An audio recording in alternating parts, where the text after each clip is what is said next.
సరే ఈ గవర్నమెంట్ వచ్చినాక ఒక్క రోడ్ కూడా నాకు శాంక్షన్ ఇవ్వలేదు, పర్వాలేదు.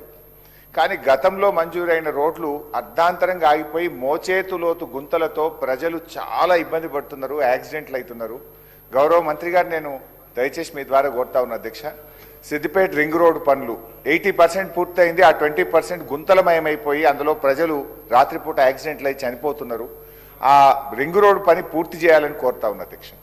రెండవది అధ్యక్ష, సిద్దిపేట నుంచి చిన్నకోడూరు మండల హెడ్ క్వార్టరు ఇలంతకుంట పోయే రోడ్డు 70% పూర్తయింది. అది ఎక్కడ ఆగిపోయిందో 2.5 ఈ గవర్నమెంట్ వచ్చిన రోజు, ఈ రోజు కూడా అదే పరిస్థితి ఉంది. 2 నెలల నుంచి కనీసం తట్టెడు మట్టి కూడా పోయకపోవడం వల్ల ప్రజలు రోజు దుమ్ము ధూళితో యాక్సిడెంట్లతో ఇబ్బంది పడుతున్నారు. సిద్దిపేట చిన్నకోడూరు రోడ్డును పూర్తి చేయమని చెప్పి కోరుతా ఉన్న అధ్యక్ష.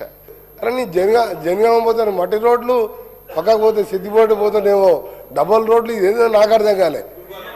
అప్పుడు కూడా నేను చాలాసార్లు లేఖలు రాసిన, నువ్వు కలెక్టర్ ఆఫీస్ మంచిగా కట్టావు, మరి పేమెంట్ ఇవ్వాలి కదా. నువ్వు పేమెంట్ ఏమైతే కట్టుకుంటున్నాడు. ఎమ్మెల్యే క్వార్టర్స్ కట్టావు, ప్రతి క్యాంప్ ఆఫీస్ ఎమ్మెల్యే కట్టావు, ఎమ్మెల్యే పోయి ఆడ సంసారం చేస్తూ ఉంటుండు, దానికి పేమెంట్ ఇవ్వలే, అది మేమే ఇవ్వాలి. మాకు వచ్చి ఆరంటే మీ పెట్టాలి, ఇవన్నీ చదవాలి.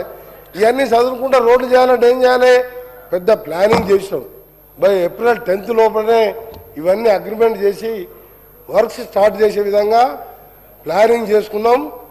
ఆ తర్వాత 2028 జూన్ నాటికి మీరు ఇవ్వండి. దేశంలో ఎక్కడ కూడా తెలంగాణ మోడల్ రోడ్స్ ఎక్కడ కూడా ఉండవు.